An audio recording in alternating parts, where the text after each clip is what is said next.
Imagina por un momento que despiertas frente a un espejo. Tu rostro lleva las marcas de una noche difícil, ojeras, tensión, cansancio. Tu reacción inmediata es mirar ese reflejo con frustración. Pero aquí viene la pregunta que cambiaría todo si realmente la escucharas. ¿Alguna vez has intentado golpear el espejo para cambiar tu cara? Suena absurdo. Nadie haría eso. Y sin embargo, eso es exactamente lo que hacemos cada día con nuestra vida.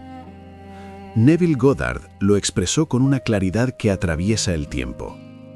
El mundo es un espejo, reflejando eternamente lo que estás haciendo dentro de ti mismo.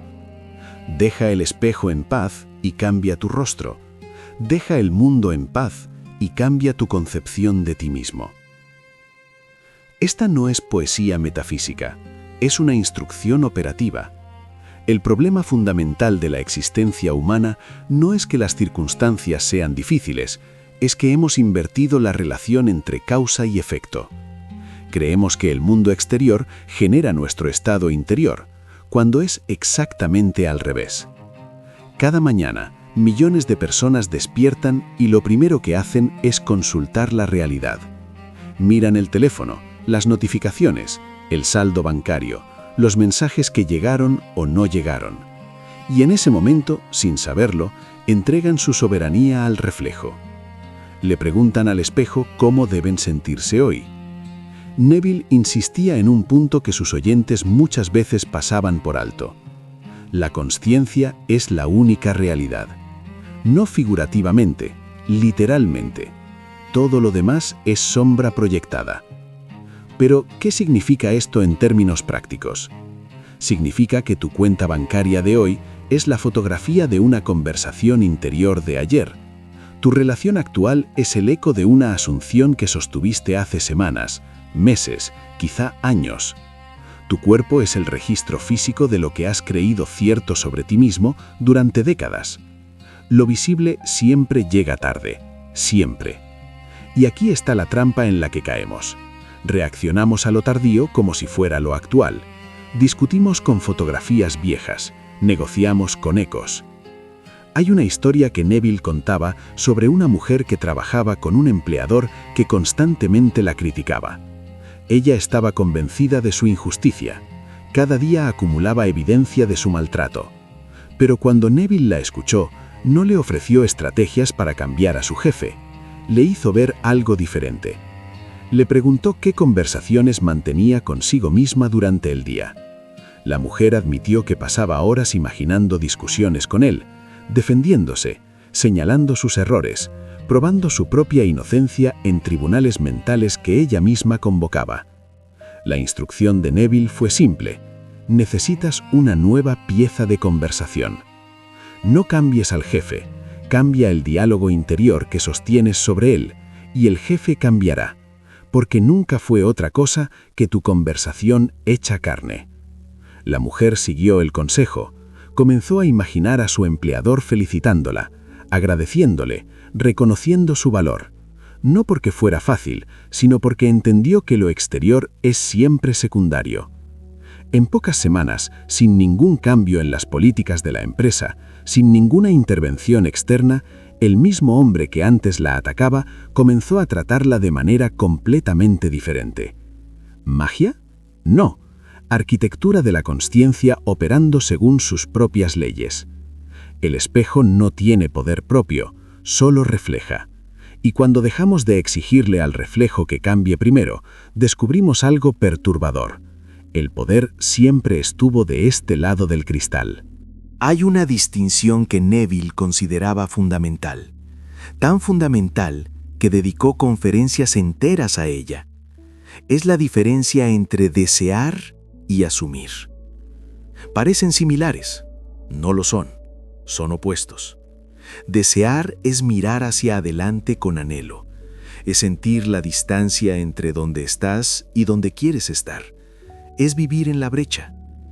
Asumir es habitar el final ahora, es cerrar esa brecha en la conciencia antes de que se cierre en los hechos, es tratarte a ti mismo como si ya fueras quien deseas ser. Neville lo expresó así: no puedes atraer lo que quieres, solo puedes atraer lo que eres. Esta es la razón por la que tantas personas practican técnicas durante años sin resultados significativos.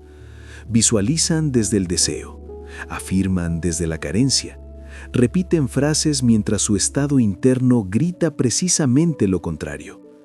La asunción no es un ejercicio mental, es un acto de identidad. Cuando asumes verdaderamente, algo cambia en tu postura, en tu tono, en lo que te parece urgente y lo que te deja de importar. No necesitas convencer a nadie porque no estás pidiendo permiso, estás siendo. Piensa en alguien que acaba de heredar una fortuna. ¿Cómo camina? ¿Cómo habla?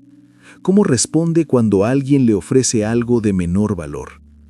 No tiene que esforzarse por proyectar abundancia.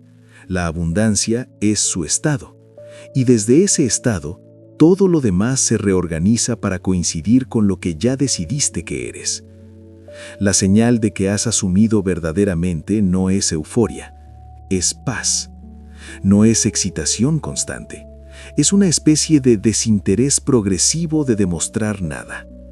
Neville lo describía como una indiferencia total hacia el posible fracaso. No porque ignores los riesgos, sino porque cuando aceptas el final como hecho, las preocupaciones intermedias pierden su peso.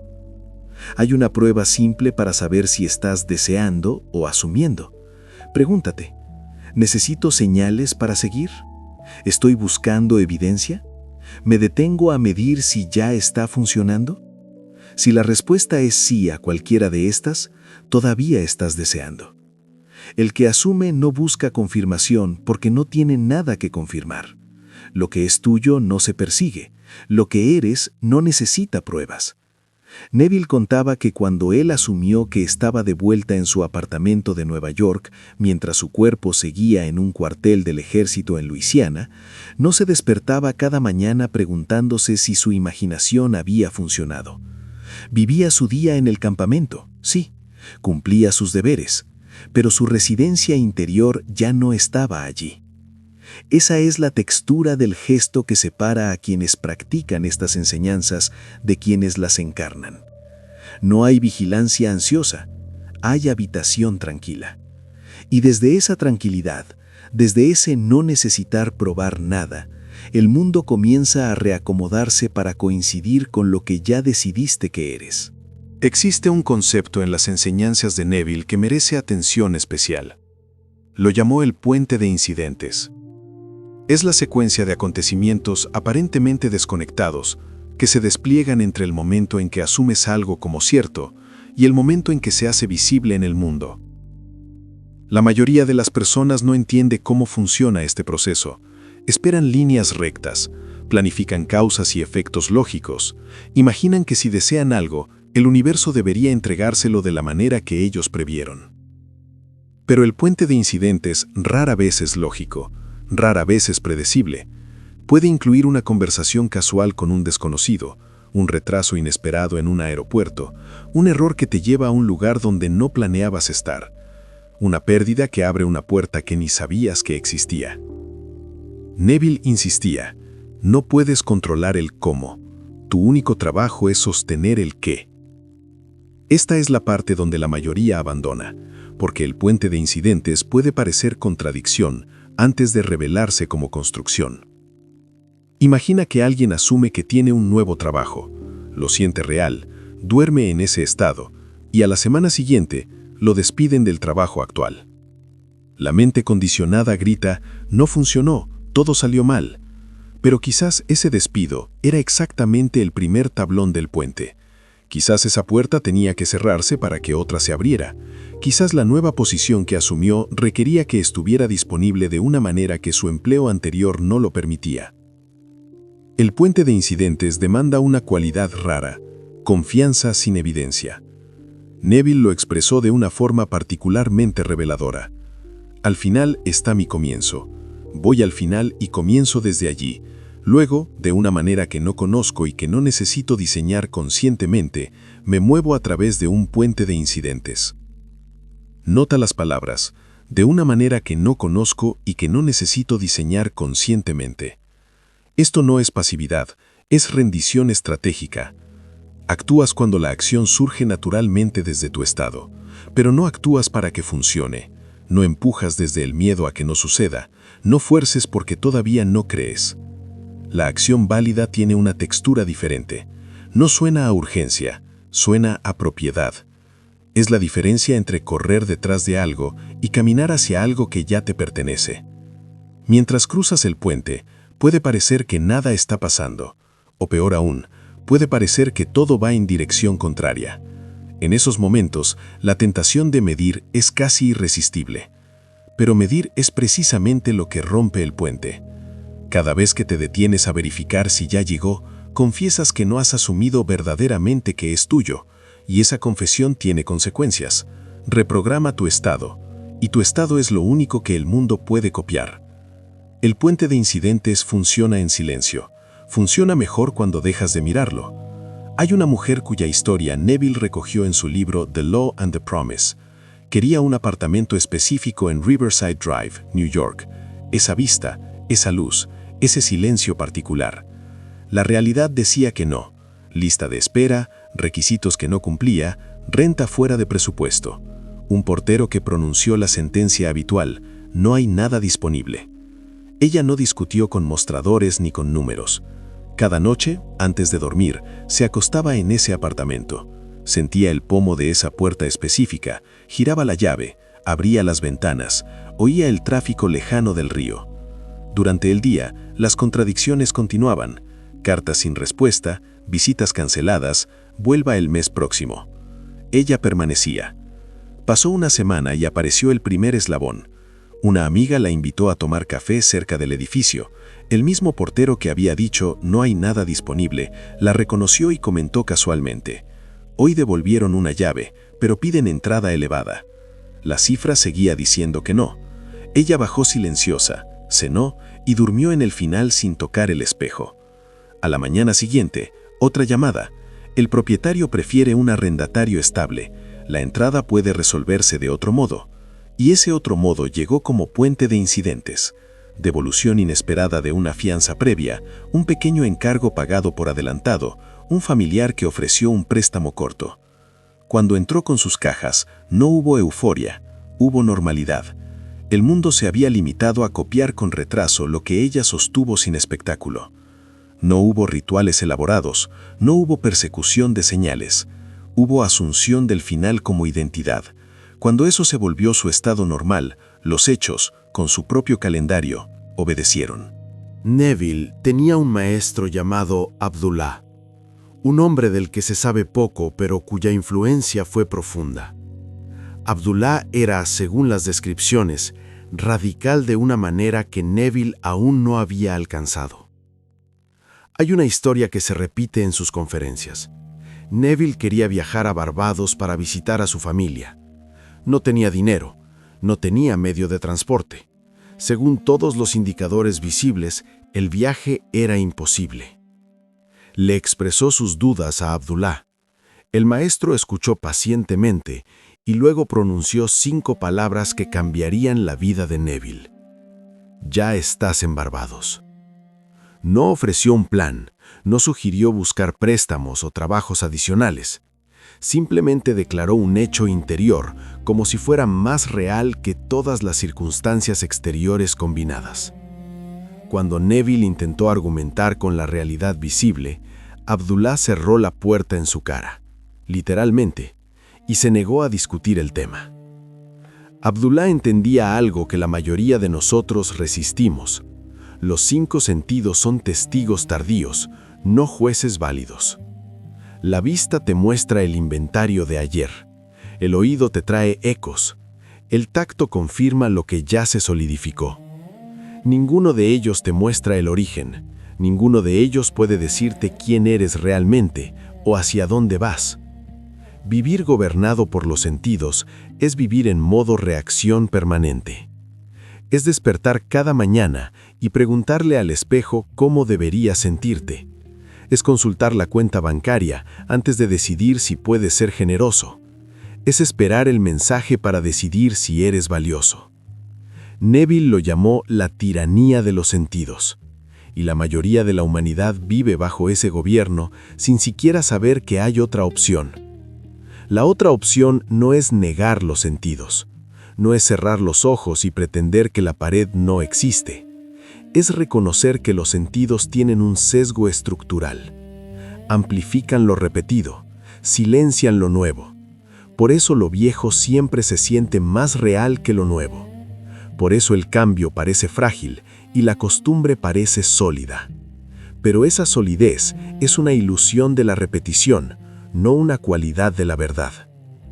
Cuando comprendes esto, dejas de discutir con tus sentidos. No los combates, simplemente dejas de concederles jurisdicción sobre tu destino. Ves el saldo bancario y dices, ese es el registro de quien fui. Escuchas la crítica y dices, ese es el eco de una conversación vieja. Sientes la limitación y dices, ese es el residuo de una identidad que ya no sostengo. Y luego, vuelves a tu estado, vuelves a la habitación interior donde vive quien ya eres, y desde allí, sin espectáculo, sin declaraciones grandiosas, dejas que los sentidos eventualmente se pongan al día. Porque siempre lo hacen. El mundo físico es extraordinariamente obediente. Solo parece rebelde cuando no entendemos a quién obedece. Hay un ritmo en estas enseñanzas que muchos pasan por alto. Neville hablaba constantemente del momento antes de dormir como el más poderoso del día. No por razones místicas abstractas, sino por una arquitectura práctica de la conciencia. Durante el día, la mente está en modo vigilancia, procesa estímulos, responde a demandas, navega el mundo de César, como Neville lo llamaba. Pero cuando el cuerpo se relaja hacia el sueño, algo cambia. La guardia baja, las resistencias se disuelven, y lo que sostienes en ese umbral se hunde más profundo que cualquier pensamiento diurno. Neville le llamó dormir en el final. No es soñar con el final, no es pensar en el final, es acostarte como quien ya vive allí. El ejercicio es simple en teoría, transformador en práctica. Antes de dormir, asumes el sentimiento de tu deseo cumplido. No visualizas cómo llegará, no planificas los pasos, simplemente sientes cómo se sentiría si ya fuera tuyo. ¿Cómo se sentiría despertar siendo esa persona?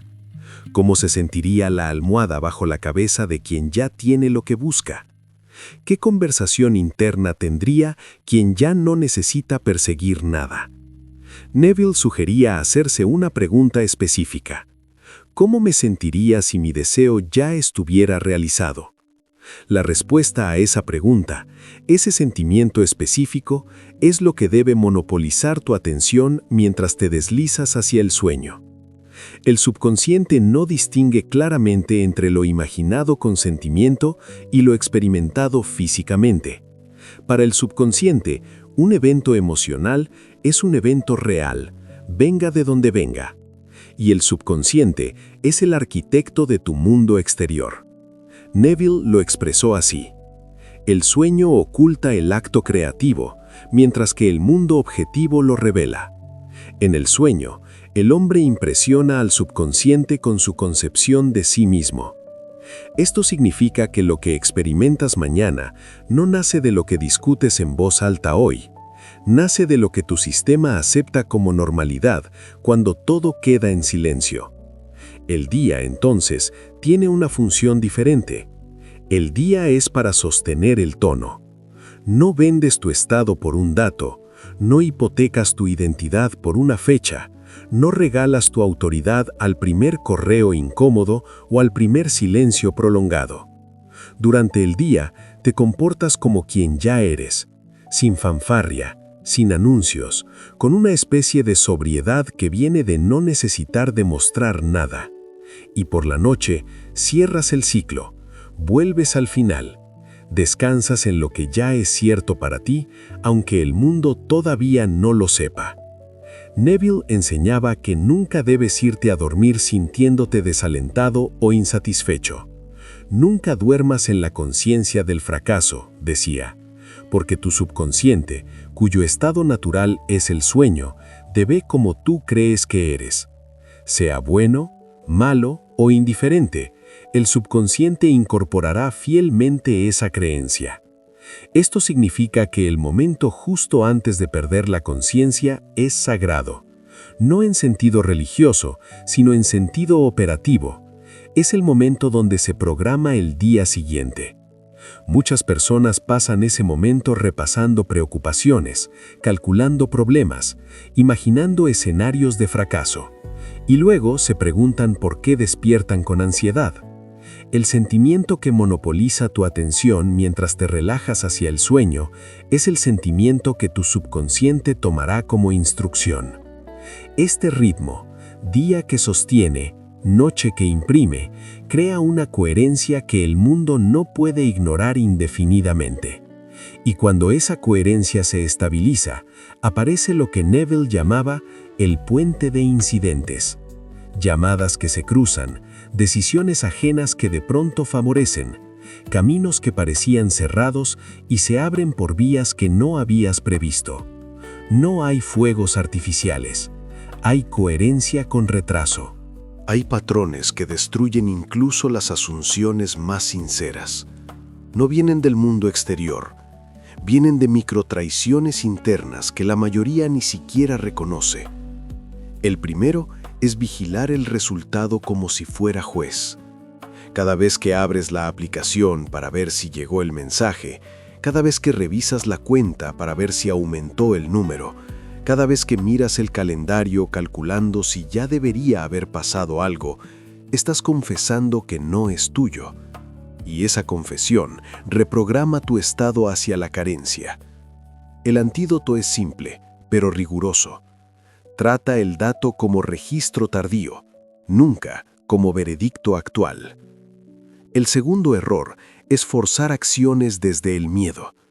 Cuando empujas para acelerar, cuando llamas 3 veces en un día, cuando envías el correo adicional por si acaso, estás firmando que aún no eres. La acción válida no suena a urgencia, suena a propiedad. Es la diferencia entre perseguir y recibir. El tercero es cambiar de deseo ante la primera contradicción. Esto es más común de lo que parece.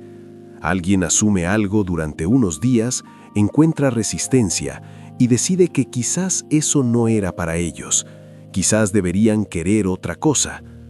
Esta rotación constante de objetivos crea identidades efímeras que nunca imprimen nada.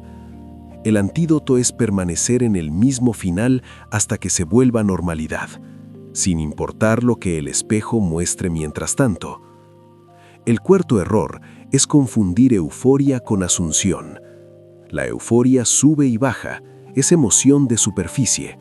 La asunción pesa, es convicción de fondo.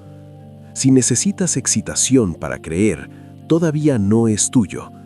Lo verdaderamente tuyo te permite estar tranquilo precisamente porque no está en duda.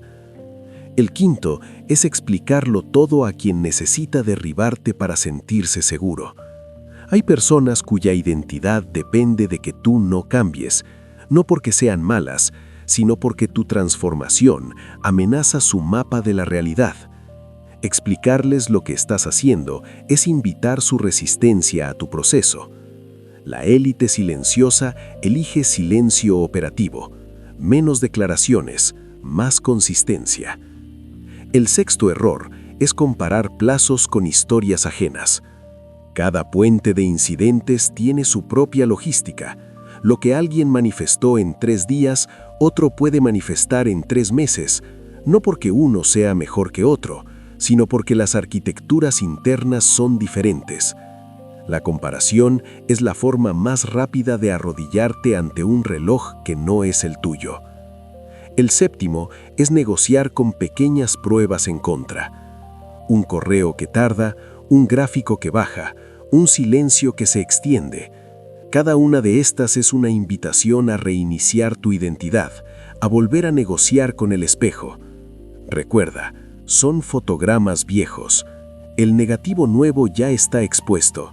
solo falta que se revele.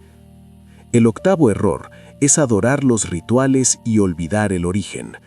Las técnicas son útiles, la visualización, las afirmaciones, los estados antes de dormir, pero si se convierten en condición, si crees que sin el ritual no funciona, entonces el ritual se ha convertido en tu Dios y has olvidado que el poder siempre estuvo en tu conciencia, no en el formato. El noveno es hablar desde la deuda. Disculpas excesivas, rebajas preventivas, sobreexplicaciones de por qué mereces algo. Este tono vende baratas tus decisiones y el mundo lo percibe. La dignidad no es arrogancia, es reconocer que no necesitas mendigar lo que ya decidiste que es tuyo. Y el décimo error, decretar plazos como amenaza. Si en 10 días no pasa, abandono. Si para el viernes no hay señales, cambio de deseo. Eso no es fe ni rigor, es extorsión a tu propio estado y siempre te devuelve al inicio porque has condicionado tu identidad a un calendario externo. Lo que sostiene la asunción no son técnicas perfectas, es carácter. Carácter es elegir un final y proteger su tono cuando nadie mira. Hay una historia de Neville que ilustra todo lo que hemos explorado. No es metáfora, es autobiografía. Era la década de los 40. Neville tenía 38 años cuando fue reclutado por el ejército estadounidense.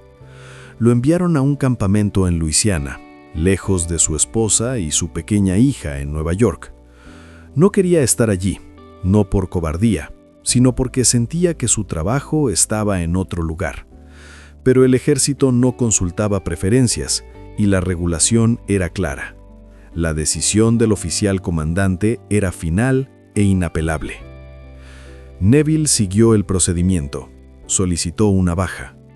En 4 horas, su solicitud volvió marcada, rechazada. Cualquier otra persona habría aceptado el veredicto. El sistema había hablado, no había tribunal de apelaciones, no había otra autoridad, militar o civil, que pudiera revertir la decisión. Pero Neville conocía otra autoridad, una que no aparece en ningún organigrama. Esa noche, acostado en su catre del ejército, rodeado de otros 50 hombres, cerró los ojos al mundo visible y los abrió a otro lugar. En su imaginación, se colocó en su cama de Nueva York, sintió las sábanas familiares, vio a su esposa durmiendo cerca. Se levantó imaginalmente y caminó hacia la ventana. Vio el edificio Holly Apartments al otro lado de la calle. Vio Washington Square abajo. Pasó a la sala, tocó los muebles conocidos. Involucró todos sus sentidos hasta que la escena tenía la misma solidez que cualquier experiencia física. Luego se dejó llevar por el sueño, sintiendo que ya estaba en casa. Noche tras noche repitió esto. Cada mañana despertaba en Luisiana. Los sentidos contradecían su estado interno completamente. Los deberes militares continuaban. La realidad visible no daba señales de ceder. Pero Neville no discutía con el espejo. No buscaba confirmaciones. No preguntaba cuándo. No medía si ya estaba funcionando. Simplemente sostenía su residencia interior en Nueva York mientras su cuerpo cumplía con César en Luisiana. Al 9º día, algo cambió. El mismo coronel que había rechazado su solicitud lo llamó a su oficina. Cerró la puerta. Por primera vez le pidió que tomara asiento, algo inusual para un soldado raso en presencia de un oficial superior. Y entonces comenzó a darle todas las razones por las que debería permanecer en el ejército. Neville escuchó cada argumento y a cada uno respondió simplemente: «Sí, señor, todavía quiero salir». Cuando el coronel agotó sus razones, dijo: «Muy bien, trae otra solicitud y haz que tu capitán la firme». Ese mismo día, Neville recibió una baja honorable. No huyó, no manipuló, no sobornó. No buscó atajos legales ni trucos administrativos. Vivió en el final hasta que el final se hizo visible. Esta historia importa porque demuestra la mecánica en su forma más pura. No hay nada místico aquí, hay ley operando.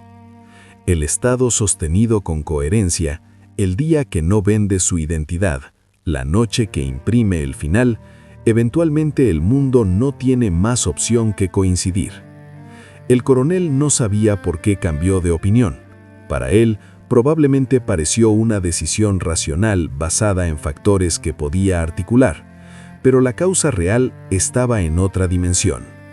En un catre donde un hombre dormía cada noche en una ciudad diferente a la que ocupaba su cuerpo. Todo lo que hemos explorado conduce a un solo lugar: la recuperación de tu autoridad interna. No la autoridad que impone, la autoridad que simplemente es. Neville le daba mucha importancia a lo que llamaba el tono. El tono con el que hablas, el tono con el que piensas, el tono con el que sostienes tu identidad, incluso cuando nadie está mirando. El tono de quien asume verdaderamente es inconfundible. Habla más corto. Elige con sobriedad. Deja pasar discusiones que antes le parecían urgentes. No hay espectáculo. Hay peso. Una especie de gravedad interna que hace que lo externo deje de parecer gigante. Esta autoridad no se gana convenciendo al mundo. Se establece convenciéndote a ti mismo. No necesitas que nadie valide tu estado. No necesitas señales para continuar. No necesitas que el espejo refleje antes de que tú proyectes. Neville decía que lo que deseas ya es tuyo. No como promesa futura, sino como hecho presente en la dimensión de la conciencia.